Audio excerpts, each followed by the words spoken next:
नमस्कार, हमारा नाम है समरीन और आपने देखना शुरू कर दिया है लाइव सिटीज।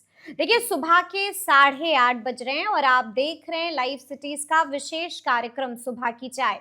और एक बार फिर से इस वीडियो में हम आपको एक नहीं बल्कि अनेक महत्वपूर्ण जानकारियां देने जा रहे हैं। देखिए, शुरू करेंगे हम लोग वित्त मंत्री निर्मला सीतारमण से। और आपने देखा है कि बीते दिन उन्होंने बजट पेश किया है। ऐसे में कई तरह के सवाल हैं जो आपके भी मन में चल रहा है। सबसे बड़ा सवाल यही पूछा जा रहा है कि आखिर इस बार के बजट में बिहार को क्या मिला है, क्या सस्ता हुआ है, क्या महंगा हुआ है, सब कुछ हम आपको तफसील के साथ आगे बताएंगे। देखिए, आज के इस वीडियो में हम आपको एक और महत्वपूर्ण जानकारी देने जा रहे हैं। आप बखूबी जानते हैं कि आज 2 तारीख है और आज से ही विधान मंडल का सत्र शुरू हो जाएगा। और इस बार का जो सत्र है वो काफी हंगामेदार होने जा रहा है। विपक्ष ने भी पूरी तैयारियां कर ली हैं। क्या कुछ होगा इस पर भी हम इस वीडियो में चर्चा करेंगे। इस वीडियो में हम आपको बताएंगे कि नीट छात्रा मौत मामले में क्या कुछ बड़ी खबर है, क्या कुछ बड़ा अपडेट है। और इसी बीच हम आपको ये भी बता दें कि सम्राट चौधरी ने भी बहुत कुछ कह दिया है और पप्पू यादव ने भी एक बार फिर से बड़ी मांग रख दी है। और देखिए, आज के इस वीडियो में हम जिक्र करेंगे कांग्रेस का भी। आपने देखा है कि बीते दिन कांग्रेस के दिग्गज नेता शकील अहमद खान ने भी बड़ा बयान दे दिया है। साफ साफ कह दिया है कि राजनीति संभावनाओं का खेल होती है और कभी भी यहाँ पर कुछ भी हो सकता है। तो शकील अहमद खान किस ओर इशारा कर रहे थे, सब कुछ आज हम आपको इस वीडियो में बताने जा रहे हैं। तो एक बार फिर से इन तमाम मुद्दों पर सीधी बातचीत करने के लिए हमारे साथ सीनियर जर्नलिस्ट रवि उपाध्याय जी हैं। सबसे पहले बहुत शुक्रिया बातचीत के लिए जी। सबसे पहले तो रवि जी, हम आपसे जानना चाहेंगे, बजट तो पेश हो गया है, इस बजट पर आपकी राय क्या है, कैसा रहा बजट? हमारी राय नहीं, देखिए बिहार की जनता क्या कह रही है उस पर हम बात करेंगे।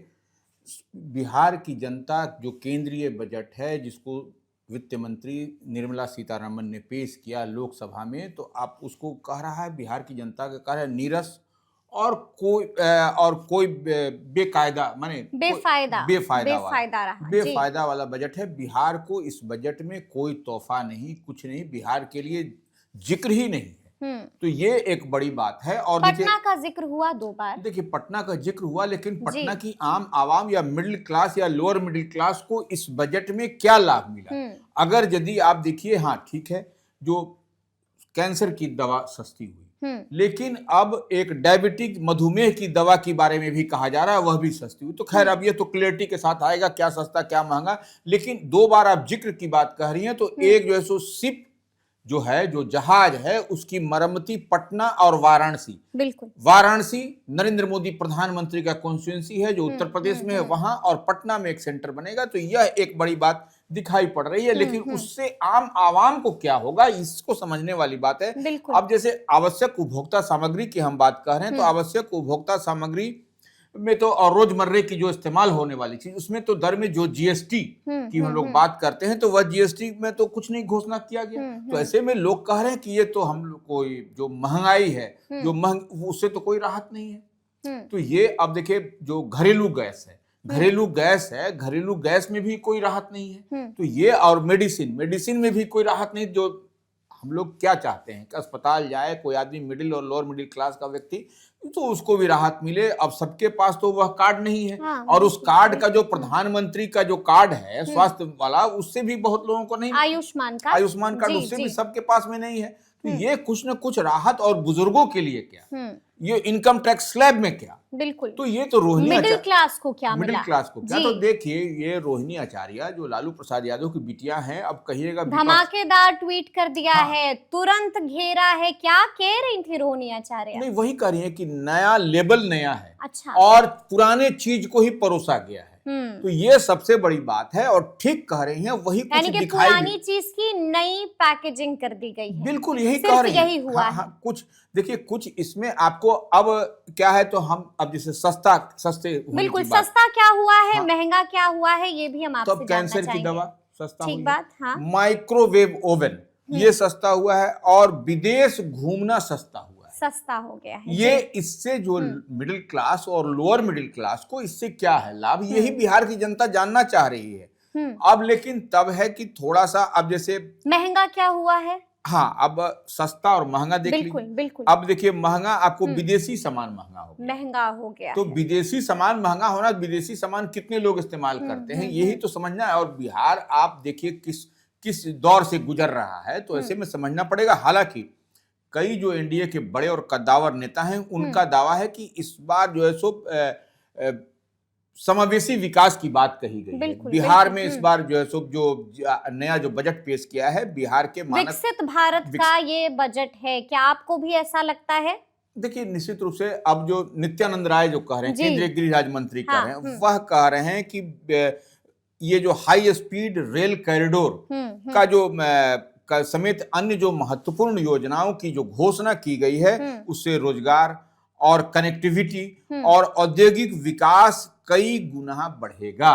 इससे जो है सो बिहार को कई सारी लाभ होंगे, और देश के लिए के मैप पर, अगर नेशनल मैप पर आप देखिएगा, तो इसमें बिहार को भी बहुत लाभ है और आम आवाम को भी लाभ है। तो ऐसे में निश्चित रूप से देखिए, भारतीय जनता पार्टी का नेता, एनडीए का नेता कर रहे हैं, लेकिन आम आवाम जरूर सवाल पूछ रही है इस बार। आम आवाम सवाल पूछ रही है, यानी कि आप ये कह रहे हैं कि आम जनता इस बजट से खुश नहीं है, मुतमईन नहीं है। इनकम टैक्स स्लैब में क्या हुआ जी? इनकम टैक्स स्लैब में बड़ी उम्मीद थी कि बहुत कुछ किया जाएगा, बहुत कुछ तोहफा मिलेगा, लेकिन कुछ नहीं हुआ उसमें। तो ये तो एज इट इज है, वो तो रोहिणी आचार्य की बात से सब लोग इत्तेफाक कर रहा है। तो इस पर आपकी राय क्या है, आपकी एक्सपर्ट टिप्पणी क्या है? नहीं देखिए, हमारी समझ से तो यह अभी स्टडी करने निराशा भरा बजट है, रूप से बिहार के उम्मीदों पर खड़ा नहीं उतरा है इस बार का बजट। बिल्कुल नहीं उतरा है। देखिए मिडिल और लोअर मिडिल क्लास, हम लोग क्या चाहते हैं, हम लोग चाहते हैं कि इनकम टैक्स में कुछ बेनिफिट हो, वो जो कम आय वाले हैं उनको छूट मिले, कुछ पोस्ट ऑफिस जो डाकघर में आदमी पैसा सस्ती हो, सीधे आवश्यक उपभोक्ता की सामग्री सस्ती। हम ये नहीं कहते हैं कि वो, तो ये उस पर सस्ता हो, और जो आप जो जमा करके रखें उस पर कुछ सरकार अपनी ओर से मदद करे। बिल्कुल ये होता है, तब तो आपका राहत होता है ना। तब मान लीजिए डाकघर में जमा कर रहे हैं या बैंक में जमा कर रहे हैं, उसके दर में इंटरेस्ट बढ़ा दीजिए उसको। ये सब चीज कुछ कुछ होना चाहिए। कुछ रेलवे में टिकट में जो है तो कुछ अंतर होना चाहिए। हाई स्पीड ट्रेन चल रही है, रेलवे हाई कॉरिडोर बन रहा है, लेकिन आम आवाम जिस क्लास में सफर करती है, सेकंड क्लास में, वो अब यानी कि इस बार का बजट आशाओं पर खड़ा नहीं उतरा है। एकदम खरा। देखिए उस प्लेन का टिकट हम लोग नहीं चढ़ते, हम लोग चढ़ते ट्रेन में, सेकंड क्लास में, स्लीपर में, तो उसको ही कम से कम घटाते आप। तो ये तो नहीं हुआ, तो आम आवाम कैसे कनेक्ट करेगा? और ज्यादातर आबादी कौन है? स्लीपर क्लास में चलने वाली ही आबादी है। तो वो है, आपको AC, first AC, second AC और प्लेन में चलने वाली आबादी का, यही तो बिहार की जनता जानना चाह रही है। बिहार की जनता यही सवाल पूछ रही है और यही जानना चाह रही है। हमने आपको शुरू में ही बताया कि आज 2 तारीख है और आज से विधान मंडल का सत्र शुरू होने जा रहा है रवि जी, और कई तरह की खबरें आ रही हैं। खबर आ रही है कि विपक्ष ने पूरी तैयारी कर ली है। नहीं देखिए, निश्चित रूप से आज पहला दिन है, ज्वाइंट सेशन होगा, विधानसभा और विधान परिषद का दोनों का ज्वाइंट सेशन होगा। राज्यपाल आएंगे, उनका अभिभाषण, तो वह सब कुछ होगा। उसके बाद से आप देखिएगा, पहले दिन के बाद दूसरे दिन जो है सो कल फिर बिहार का बजट पेश होगा। बिल्कुल, बिल्कुल। ये आपको विजेंद्र यादव जो मंत्री हैं, वह बजट पेश करेंगे। फिनांस मिनिस्टर वही हैं बिहार के, तो वह पेश करेंगे और पूरी मुस्तैदी के साथ बजट पेश करेंगे। तो वह भी अब देखने वाली बात होगी कि क्या सरकार छूट देती है, क्या जो है सो जीएसटी, सीएसटी, बड़ी सारी चीजें हैं, देखिए उसमें क्या क्या राहत देती है। तो ये एक देखने वाली बात होगी। लेकिन सदन से, सड़क से सदन तक घेरने वाली बात है। तो अब जो कई सारे मसले पर आप देखिएगा कि सदन में हो हल्ला होगा, हंगामा मचेगा ही मचेगा। तो क्या लगता है इस बार कौन कौन से मुद्दे हैं जो इस बार गूंजने जा रहे हैं? देखिए कई सारे, तो अभी तो आपको जो एक मसला सामने दिखाई पड़ रहा है, नीट छात्रा की बात कर रहे हैं, नीट छात्रा की बात हो रही है। और इसी तरीके से कई अन्य जिले में भी कुछ कुछ घटनाएं, दुर्घटनाएं हुई हैं। मधेपुरा हो, खगड़िया हो, रोहतास हो। बिल्कुल। तो ये सब मामले को निश्चित रूप से विपक्ष पूरी मजबूती के साथ, पूरी एकजुटता के साथ उठाएगा और सदन में जवाब भी चाहेगा। और इतना ही नहीं, देखिएगा कि आपको जो सरकार की जो योजनाएं हैं, जो 2 लाख रुपए देने की बात कही जा रही है, निश्चित रूप से इसके लिए राशि भी एलोकेट कर दिया गया है, सब कर दिया गया, लेकिन कब तक यह निश्चित रूप से विपक्ष की ओर से यह सवाल पूछा जाएगा। और देखिए, विशेष राज्य का दर्जा, अब लोग कह रहा है लोग विशेष राज्य का दर्जा पुराना पैकेज हो गया, इसमें कुछ नहीं है, लेकिन यह भी एक मसला होगा। आपको देखिएगा कि यह विधानसभा के बजट सत्र के दौरान आपको उठाया जाएगा, निश्चित उठेगा ये सब। यानी कि आप कह रहे हैं कि लॉ एंड ऑर्डर का मसला उठेगा, लॉ एंड ऑर्डर उठेगा, विशेष राज्य का दर्जा की जो मांग है उसका भी मसला उठेगा। बिल्कुल बिल्कुल, फिर से ये मांग गूंजेगी, फिर से मांग गूंजेगी। और बीपीएससी टीआरई 4.0 का मसला उठेगा। बिल्कुल, देखिए लाइब्रेरियन अभ्यर्थी वाला उठेगा, ये उठेगा, बिल्कुल, तो ये सब तमाम तरह के, यानी कि सरकार को घेरने की पूरी तैयारी विपक्ष ने कर ली है। तो चलिए अब हम जिक्र करते हैं नीट छात्रा मौत मामले का। इसमें क्या कुछ बड़ी खबर है, बड़ा अपडेट आपके पास है? देखिए, ये एक तो अपडेट सब लोग जान रहा है, वो कि सीबीआई जांच की अनुशंसा कर दी गई है, नंबर 1। लेकिन बीते दिन आपने देखा कि एक सीसीटीवी फुटेज बहुत तेजी से हुआ।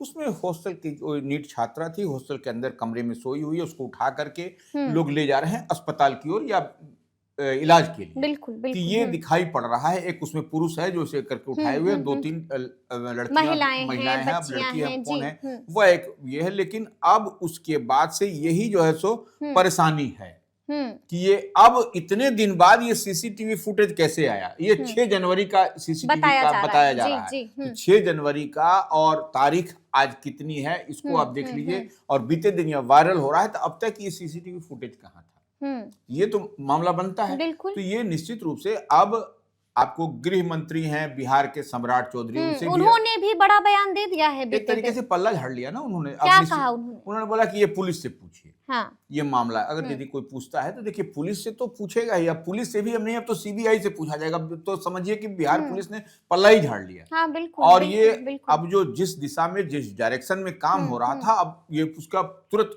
पूरा उल्टा हो गया। अब तो सीबीआई जांच करेगी, यानी कि जांच दोबारा से शुरू होगी, सीबीआई करेगी। लेकिन अब पप्पू यादव क्या कह रहे हैं, राजेश रंजन बड़ी मांग कर दी है, लगातार इस मामले को उठा रहे और खूब सक्रिय हैं। खूब सक्रिय नहीं, देखिए लगातार जिस दिन से घटना प्रतिवेदित हुई, जिस दिन से मामला उजागर हुआ, पप्पू यादव इस मामले को, मसले को पूरी मजबूती से लोकसभा से लेकर के आप कहां तक उठा रहे हैं। बिल्कुल, और इतनी बात है, वह फिर कह रहे हैं कि इस पूरे मामले की जांच जो है सो सिटिंग जो है सो माने उच्च न्यायालय की निगरानी में की जाए। बिल्कुल, तो ये निश्चित रूप से बड़ी मांग है उनको। अब देखिए सरकार क्या कहती है, लेकिन ये जायज मांग उनका है इस दिशा में। लेकिन बच्ची को जल्द से जल्द इंसाफ मिले, बिल्कुल यही पुकार सबकी है और यही गुहार बच्ची के परिजन भी लगा रहे हैं। और पूरा का पूरा बिहार चाहता है कि बच्ची को न्याय जल्द से और जल्द दरिंदा शिकंजे में आए। बिल्कुल सलाखों के पीछे जाए और बुरा हशर हो जाए। तो चलिए ठीक है, अब हम अंत में आपसे ये भी जानना चाहेंगे, आपने सुना है कि बीते दिन कांग्रेस के दिग्गज नेता हैं शकील अहमद खान बड़ा बयान दे दिया है, बड़ा बयान गठबंधन को लेकर के दिया है। क्या कह रहे थे शकील अहमद खान? देखिए, शकील अहमद खान बिहार विधानसभा में कांग्रेस विधायक दल के नेता थे। अब उनकी जो भाषा है, जो उनकी बात है, निश्चित रूप से कुछ न कुछ जो हम लोग पहले कह रहे थे कि प्रशांत किशोर जो जन सुराज के संस्थापक है, सूत्रधार हैं, उनसे, और प्रियंका गांधी का जो तस्वीर बीते दिन वायरल हुआ था, याद करिए आप, तो वो कहीं ना कहीं इतनी बात है कि उसी पर अगर यदि आप उसी को डिकोड करिएगा तो आप बात समझ लीजिएगा शकील अहमद खान की बात का, कि मन और मिजाज मिलेगा और पार्टी का लाइन और लेंथ मिलेगा, माने विचार मिलेगा, बिल्कुल लाइन और लेंथ मिलेगा, तो निश्चित रूप से गठबंधन मुमकिन है। संभावनाएं कुछ भी हो सकता है। यानी कि उन्होंने इसको सिरे से खारिज नहीं किया है, इकरार तो नहीं किया लेकिन इनकार भी नहीं किया। अभी देखिए राजनीति में कैसे इकरार करेगा, कैसे इनकार करेगा कोई। ये तो संभावनाओं का खेल है, कब कहां पर कौन बैठेगा सटीक ये कोई नहीं जान सकता है। और प्रशांत किशोर और कांग्रेस के बीच में ऐसा नहीं है कि दूरी है उन लोगों के बीच, पहले भी एक दूसरे को लोग जानते रहे हैं। बिल्कुल इसलिए हाथ से कहीं कोई दूरी प्रियंका गांधी से अच्छे रिश्ते रहे हैं प्रशांत किशोर के। और आपने ये भी सुना होगा कि प्रियंका गांधी से जब पूछा गया था कि आपकी मुलाकात हुई है प्रशांत किशोर से, तो उन्होंने साफ साफ कहा कि ये कोई खबर थोड़ी है। बिल्कुल। तो मतलब कुछ भी हो सकता है आने वाले दिनों में, रवि जी। निश्चित रूप से देखिए, जब शकील अहमद खान के पास में जब बड़े नेता हैं, जब वो बराबर कांग्रेस आलाकमान के बीच बैठते हैं, उन बिल्कुल। लोगों के बीच में, तो उनके पास भी इनपुट है। और जितनी बात वो सांकेतिक रूप से कह रहे हैं तो उतनी बात समझ में इशारा हाँ, दे दिया है, बिल्कुल। इशारा दे दिया है कि आगे आगे कुछ भी हो सकता है। तो फिर ये पूरी चर्चा, पूरी बातचीत और पूरा वीडियो आपको कैसा लगा है, कमेंट करके हमें जरूर बताइएगा। तो ऐसे तमाम अपडेट्स के लिए बिल्कुल ऐसे ही हमारे साथ बने रहिएगा और देखते रहिएगा लाइव सिटीज। बहुत शुक्रिया।